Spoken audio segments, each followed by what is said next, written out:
KKMD 590화 미 국제정세 전문지 Foreign Policy 번역. 다극화된 전투기 시장에서 F-35는 살아남을 수 있을까? KF-21 보라매에게 기술 이전 및 암람 통합을 거부했던 미국, 후회하기 시작하다.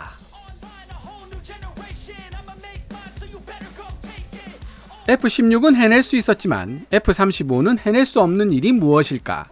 라는 질문은 의외로 많은 것을 내포한 질문이 될 수 있습니다. 오늘 번역할 예정인 Foreign Policy 기사의 맥락을 관통하는 내용이 될 수도 있고요. 미국의 국제정세 전문지 Foreign Policy는 세계 전투기 시장에서 5세대 스텔스 전투기 F-35로 대표되는 미국의 지배력이 약화되고 다극화 시대, 일명 전투기의 춘추 전국 시대가 열릴 것이라고 예측하고 있습니다. 제가 늘 강조하고 있지만 F-35는 대단히 우수한 전투기입니다. 뛰어난 스텔스 및 상황 인식 능력 덕분에 먼저 치고 빠질 수 있어 생존성이 높고 불시에 적의 대공 방어망을 와해시킬 수 있는 능력까지 지니고 있습니다. 그 외에도 첨단 데이터 링크를 통해 각종 장거리 타격 수단들을 숨어서 유도할 수 있는 능력도 지니고 있죠. 그래서인지 국내 군사 전문가나 기자들 중에는 대한민국이 최소 100대의 F-35는 보유하고 있어야 한다고 주장하는 사람들이 끊이질 않고 있습니다. F-16과 F-35 사이에 존재하는 가장 큰 차이점은 해외 수출에 초점을 맞춘 상대적으로 저렴한 비용의 만능형 전투기이냐 아니냐 라는 질문으로 요약될 수 있습니다. 미국은 하이급 공중우세기 F-15를 보조해 줄 수 있는 로우급 전투기로 F-16을 2017년까지 무려 4,600대 가깝게 생산하여 세계 각국에 수출했습니다. F-15의 절반 정도에 불과한 저렴한 도입비와 운용 유지비, 높은 신뢰성, 멀티롤 전투기의 대명사로 불릴 만큼 넓은 범용성 등으로 F-16은 많은 공군들로부터 사랑을 받았습니다. 로우급 전투기였던 만큼 미국도 우방국이라면 크게 까탈 부리지 않고 수출했고 워낙 많은 수로 생산되었던 만큼 물류 지원 측면에서도 유리한 점이 많았습니다. 하지만 5세대 스텔스 전투기 F-35는 천문학적인 운용 유지비로 유명하고 가동률도 F-16보다 한참 떨어지며 무엇보다 보안과 기술 문제 때문에 미국의 우방국이라고 하더라도 일선 동맹국들에게만 판매하고 있는 전투기입니다. Foreign Policy는 소련이 패망한 이후 더 이상 적수가 없을 것이라 생각했던 미국이 F-35 하나면 미 공군과 일선 동맹국들의 전투기 수요를 모두 해결할 수 있을 것이라 오판했다고 진단하면서 미국이 F-16처럼 해외 수출에 초점을 맞춘 상대적으로 저렴한 비용의 만능형 전투기를 개발하는 작업을 등한시하는 동안 신흥 항공우주 강국들이 만든 전투기, 예를 들면 KF-21 보라매 같은 존재들이 전투기 시장을 다극화시키고 있다고 분석했습니다. 2023년 8월 14일에 게재된 Foreign Policy의 기사 내용이 꽤 길기 때문에 오늘 영상은 기사 전문을 소개하는 데까지 진도를 나가고 기사에 대한 분석은 다음 영상에서 시도해 보도록 하겠습니다. 기사 원문은 노란색 글자로 표시되며 제가 강조하고 싶은 내용은 빨간색 테두리로 구분해 두었습니다.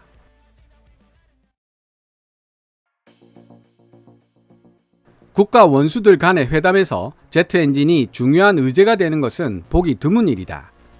그러나 6월 조 바이든 미국 대통령이 나렌드라 모디 인도 총리를 백악관으로 초청했을 때 두 수반은 많은 협력 관계들 중에서도 선구적 계획, Trailblazing Initiative라고 불리는 공동성명서를 발표했다. 이 공동성명서는 인도 정부가 추진 중인 국산 전투기 개발 프로그램을 위해 미국의 방산 대기업 제너럴 일렉트릭이 인도 국영회사와 함께 제트 엔진을 생산하게 될 것이라는 내용을 담고 있다. 비록 제트 엔진 판매는 첨단 전투기나 주력 전차처럼 세간의 이목을 끄는 방산 물품을 판매하는 것에 비하면 대수롭지 않은 일로 느껴질 수도 있지만 미국과 인도 사이에 이루어진 이번 공동성명 발표는 중요한 세계적 추세를 시사하고 있다. 바로 국가 전투기 개발 프로젝트가 다시 부활하고 있다는 것이다. 과거부터 약소국들은 자체 능력으로 전투기를 개발하기 위해 많은 노력을 기울였지만 신통한 결과는 얻지 못했었다. 그러나 마침 미국 정부가 전투기 수출을 등한시하고 있는 동안 오늘날 이전보다 많은 숫자의 국가들이 자체 전투기 개발에 성공하고 있다. 미국은 빠른 속도로 군사 대국화되고 있는 중국 같은 나라들에 보다 더 잘 대응할 수 있도록 해외 수출에 초점을 맞춘 만능형 전투기보다는 더 유능하고 전문성을 갖춘 전투기 개발을 우선시하기 시작했다. 그러나 이러한 미국 정부의 전투기 개발 정책은 의도치 않게 세계 전투기 시장에서 미국의 입지를 좁히는 결과를 낳게 되었다. 2030년대 후반까지 전투기 시장을 포함한 세계 방산 시장은 일반적으로 오늘날보다 훨씬 더 많이 세분화될 것이며 미국의 지배력 또한 약해지게 될 것이다. 많은 국가들이 더 이상 미국이 생산한 전투기에 의존하지 않게 될 것이고, 만약 미국 정부가 다른 나라들이 생산한 전투기에 동력을 공급하는 엔진 시스템과 관련 기술에 우선순위를 두고 시장에 적응하려 노력하지 않는다면 미국은 세계 방산 시장에서 뒤처지게 될 것이다. 주요 강대국은 물론 군소 국가들까지 포함된 거의 대부분의 국가들이 그들만의 전투기를 만드는 것을 염원으로 여겼던 시대가 있었다. 1980년대 남아프리카, 대만, 유고슬라비아, 브라질, 루마니아, 이스라엘, 일본, 그리고 인도 같은 나라들이 국산 전투기 개발 계획을 가지고 있었다.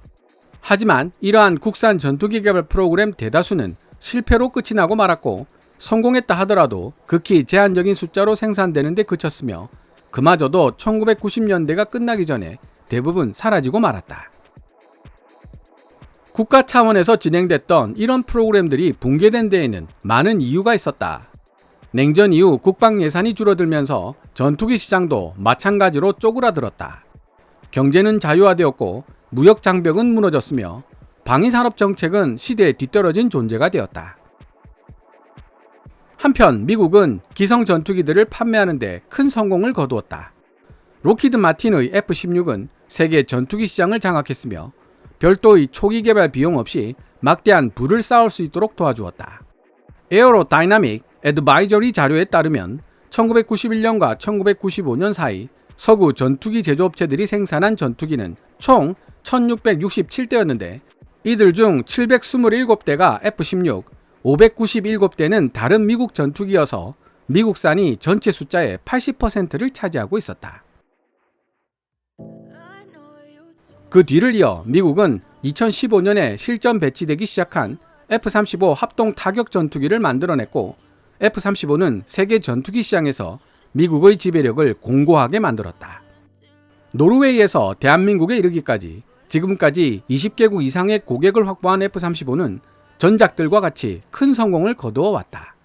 그러나 F-35는 해외 고객들이 기성 전투기를 사는 것에 만족했던 냉전 이후 시대에 만들어진 제품이다.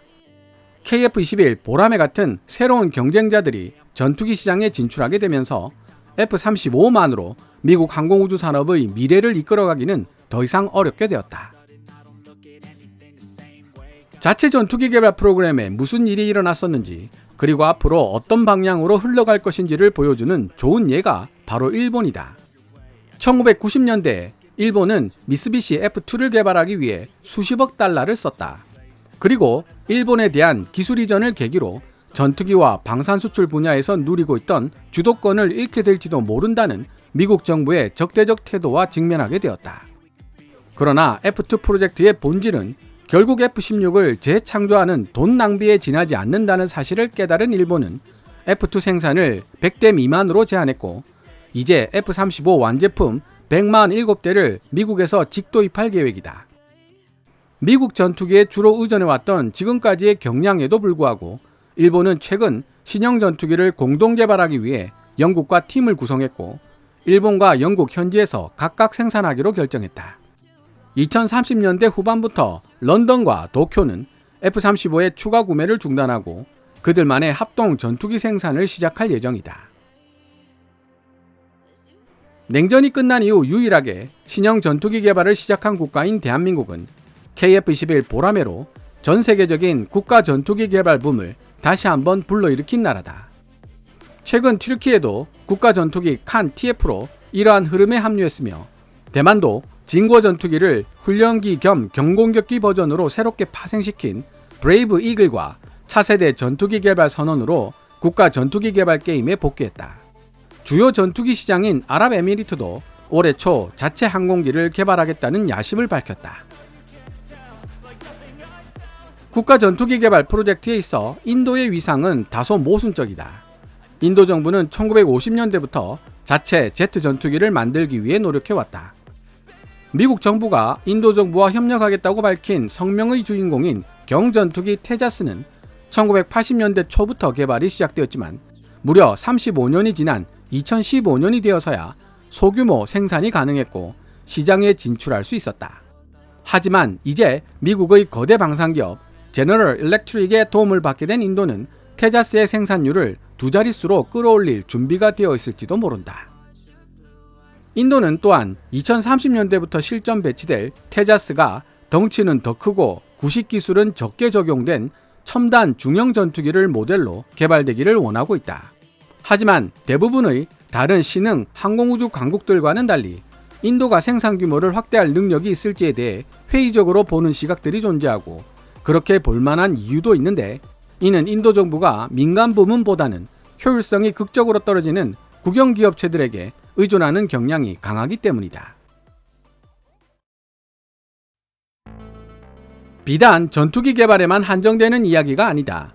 중간 국가들은 국산 미사일 프로그램, 우주 시스템, 군수품 생산, 그리고 전투 지속 능력을 대폭적으로 늘려나갈 계획이다. 호주는 미사일, 드론, 그리고 널리 알려진 어커스 핵 추진 잠수함을 위한 산업 생태계를 만들기 위해 다른 나라들 및 국제업체들과 협력 관계를 모색하고 있는 중이다. 이스라엘은 1987년 IAI 라비 프로그램이 취소된 이후 제트 전투기를 개발하지 않았고 앞으로도 개발할 생각이 없어 보이는데 이는 아마도 미국 전투기에 우선적으로 접근할 수 있는 특권을 누리고 있다는 사실이 부분적으로 작용하고 있을 것이다. 그러나 이스라엘의 방산 수출, 특히 미사일 방어 시스템 관련 수출액은 사상 최고치에 도달했다. 심지어 최근까지 방위산업이라고는 눈을 씻고 찾아봐도 찾기 어려웠던 사우디아라비아도 2030년까지 필요한 방산 물품의 50%를 국산화하는 것을 목표로 하고 있으며 어쩌면 영국과 일본의 전투기 공동개발 프로젝트에 참가하고 싶어 할지도 모른다. 국방 능력이 다시 강조되는 데는 여러 가지 이유가 있다. 아시아 그리고 지금은 동유럽에서 긴장이 고조되면서 이 지역 국방 예산이 급증했다. 동시에 신흥 방산 강국들은 더 많은 엔지니어들과 기술 인력들을 교육시키고 있다. 이와는 대조적으로 전통적인 방산 강국들은 인건비 상승과 점점 줄어드는 기술 인력 숫자에 대처하기 위해 애를 쓰고 있다. 그리고 방위산업 정책의 귀환도 빼놓을 수 없다. 한 국가가 성취해낸 항공우주상 업적은 정치인들에게 일종의 기술적이고 국가안보적인 차원의 정당성을 부여하게 되는데 설명하자면 최고 지도자가 계획하고 있는 일들은 비록 많은 비용이 필요하기는 하지만 그만한 가치가 있다는 느낌을 국민들에게 준다는 뜻이다. 예를 들어 레제프 에르도안 터키 대통령은 최근 있었던 재선 선거운동을 자신에게 유리하게 이끌기 위해 국가 전투기 칸으로 대표되는 항공우주 산업을 유효적절하게 이용했으며 다른 나라들과의 국방기술 협력은 터키 정부의 해외 소프트 파워를 높였다. 하지만 국가 전투기 개발 경량이라는 불에 기름을 끼얹은 것은 바로 우크라이나 전쟁의 발발이었다. 방위산업을 등한시했던 예전과는 달리 이제 세계는 강력한 방위산업 역량이 필요하다는데 점점 더 많은 공감대가 형성되고 있다. 특히 지난 30년 동안 세계에서 유일하게 방위산업 역량 강화를 위한 여러 가지 계획들을 수립하고 조금이라도 더 빨리 선진국 수준의 방위산업 역량을 갖추고자 노력해왔던 대한민국은 터키, 노르웨이, 인도네시아 그리고 많은 다른 나라들에게 수백 대의 주력전차, 자주포 그리고 가장 최근에는 폴란드를 위한 FA-50 경전투기 48대를 포함한 전투기들까지 수출하면서 상당한 수준의 보상을 받았다. 게다가 방산시장에 커다란 공백이 발생하기도 했다. 러시아는 수년간 세계 2위를 자랑하는 거대 방산 수출국이었지만 2022년 우크라이나를 침공하기 전에 이미 방산 수출이 감소하고 있었다. 중국과 인도가 러시아의 주요 방산 고객이었는데 최근 중국은 방산 자립도를 크게 높여가고 있으며 인도는 방산 제품 공급처를 러시아에서 서방 국가 혹은 한국 같은 대항국가로 바꿔가고 있는 중이다. 러시아가 일으킨 우크라이나 전쟁은 향후 러시아 방산 수출에 있어 사형 선고나 다름없는데 특히 전투기처럼 대중들의 많은 관심을 받는 시스템에게는 치명적이다. 그리고 이전에도 언급했듯이 방산시장에서 러시아의 입지를 대신한다는 측면에서 중국은 아무런 성과를 거두지 못했다. 불행하게도 미국은 러시아의 공백을 장기적으로 메울 준비가 되어 있지 않다. F-35는 안보 위기가 고조되고 있는 현재와는 전혀 다른 냉전 종료 이후 상황을 배경으로 설계된 전투기이다. 미국 정부는 대등한 적수였던 소비에트 공화국이 사라진 이후 한 종류의 전투기, 즉 F-35만으로도 미 공군과 국제 고객들 필요의 대다수를 충족시켜 줄 수 있다고 믿었다. 그러나 소비에트 대신 중국이 미국의 주적으로 떠오르면서 워싱턴의 전략은 바뀌게 되었다. 미 공군의 차세대 공중우세기 NGAD 개발 프로그램은 2030년대 초까지 매우 거대하면서도 값비싼 전투기를 생산하는 것을 목표로 하고 있는데 세계 최강이라고 불리던 록히드 마틴의 F-22와 마찬가지로 NGAD 역시 비용 및 보안상 이유 때문에 해외 수출은 불가능할 것이다. 미 해군의 6세대 전투기 F/A-XX-는 아무리 서둘러도 2030년대 중반까지 등장하기 어려울 것으로 예상된다. 어쨌든 F/A-XX 역시 미 공군의 NGAD처럼 거대하고 비싼 데다 항공모함 운영에 최적화되어 개발될 것이 분명한데 항모 운용 능력은 해외 도입 국가들에게 사실상 필요 없는 능력이다. 미국은 F-35를 계속해서 업그레이드 할 것이지만 2030년대 후반 무렵이 되면 노후화 문제와 더불어 새롭게 개발된 신형 기체들 때문에 F-35의 전반적인 매력은 크게 감소될 것이다. 전투기 산업이 세분화됨에 따라 미국 정부는 역사적으로 유례가 없었던 시장 지배력을 잃을 가능성이 높다. 그러므로 미국의 기업들과 관료들은 제너럴 일렉트릭 항공엔진의 인도 판매를 미래의 모델로 삼아 다른 나라들의 전투기 개발 프로그램에 기술과 시스템을 제공하기 위해 유럽 업체들과 보다 적극적으로 경쟁해야 할 필요가 있다. 지금까지 미국이 우물쭈물하고 있는 동안 유럽 기업들은 FA-50 파이팅 이글이나 KF-21 보라매처럼 세계 무대에 새롭게 데뷔하고 있는 신흥 전투기들이 중요한 기회가 될 것이라 인식하고 이러한 전투기들에 맞는 시스템과 기술을 개발하고 있는 중이다. 예를 들어 이탈리아 방산업체 레오나르도는 현대 전투기에 없어서는 안 될 신형 A사 레이더를 개발하기 위해 최근 대한민국 하나와 손을 잡았다. 정부 차원에서 미국 관료들은 무기 수출 지침과 규제 체제에 대한 변화를 가속화할 필요가 있다. 미국은 레이더와 기타 센서, 그리고 전자전 체계 등과 같은 핵심 부품을 판매하는 것을 최우선 순위로 삼아야 할 필요가 있다. 그런 의미에서 최근 해외 군사 판매 FMS 절차를 간소화하려는 미 국방부의 노력은 옳은 방향으로 가기 위한 첫걸음이라고 볼 수 있다. 미 관료들은 또한 미국 정부가 중요한 계약을 놓치지 않도록 방산 물품 수출을 보다 빨리 승인하도록 노력해야 한다. 미국 관료들이 대한민국의 KF-21 보라매에 대한 기술 이전 승인을 민기적거리며 느리게 진행하는 바람에 KF-21 보라매는 유럽산 미사일과 유럽, 이스라엘 항전 기술을 채용하게 되었고 그 결과 KF-21 보라매에 채용된 주요 시스템들 중 미국 제품은 제너럴 일렉트릭의 F-414 엔진뿐이다. 미국 정부의 규제 개혁 하나만으로는 충분하지 않다. 미국 업체들은 최근 등장하고 있는 여러 신흥 전투기들을 위해 설계된 새로운 제품들을 개발하고 마케팅과 지원을 늘리고 그들의 요구사항에 맞출 필요가 있다.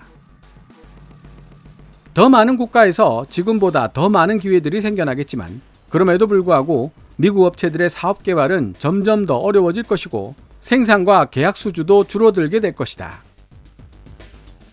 20년 전 F-35와 같은 신형 전투기 사업 계약자로 발탁되는 것은 정말로 잡기 드문 기회였지만 일단 발탁되면 그 운 좋은 업체는 본질적으로 복권에 당첨된 것과 다를 바 없었다. 하지만 이제 다극화된 세계 전투기 시장에는 KF-21 보라매와 MQ-28 그리고 칸 TF 전투기들이 다수 존재하고 있으며 계약업체로 발탁된다 하더라도 예전 같은 행운은 기대하기 어렵게 되었다. 미국은 전투기 시장이 변화하고 있다는 사실을 무시할 수 없다. 세계 나머지 국가들 역시 전투기 시장에서 자신의 몫을 원하고 있기 때문에 향후 전투기 시장에서 미국이 차지하는 비중은 점차 줄어들 것이다.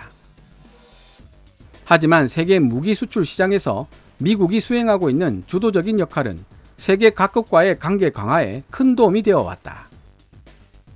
만약 미국이 올바른 전략을 구사한다면 최소한 미국은 이러한 우호적인 관계를 더 많이 맺어갈 수 있을 것이고, 세계 여러 나라 전투기들의 동력을 공급하는 엔진 기술에 있어서도 주도적인 우위를 계속 유지해 나갈 수 있을 것이다. 인도에 엔진을 판매하는 것은 F-35를 판매하는 것만큼 수익성이 좋은 것은 아니지만 여전히 많은 이익을 낼 수 있으며 사업 자체를 완전히 잃는 것보다는 낫다고 결론 내릴 수 있다. 지금까지 2023년 8월 14일 미국의 국제정세 전문지 Foreign Policy가 게재한 기사 The fighter jet market enters its multipolar era. Can the F-35 and the United States keep up with the new competition? 다극화 시대로 접어든 전투기 시장, 미국과 F-35는 새로운 경쟁에서 살아남을 수 있을까를 번역해 보았습니다. 이미 말씀드렸던 대로 이 기사에 대한 제 개인적인 생각은 다음 영상을 통해 전달해 볼까 합니다. 오늘 KKMD에서 준비한 내용은 여기까지입니다. 방송되었던 내용들은 KKMD 공식 블로그에서도 만나보실 수 있으니 구글이나 네이버 검색창에서 KKMD를 검색해 보시기 바랍니다. KKMD는 여러분들께서 챙겨봐 주시는 광고 수익으로 운영되고 있으며 영상 제작을 지원하고 싶다면 후원 멤버로 가입해 주시면 됩니다. 지금까지 시청해 주셔서 감사합니다. Kevin's Military Channel KKMD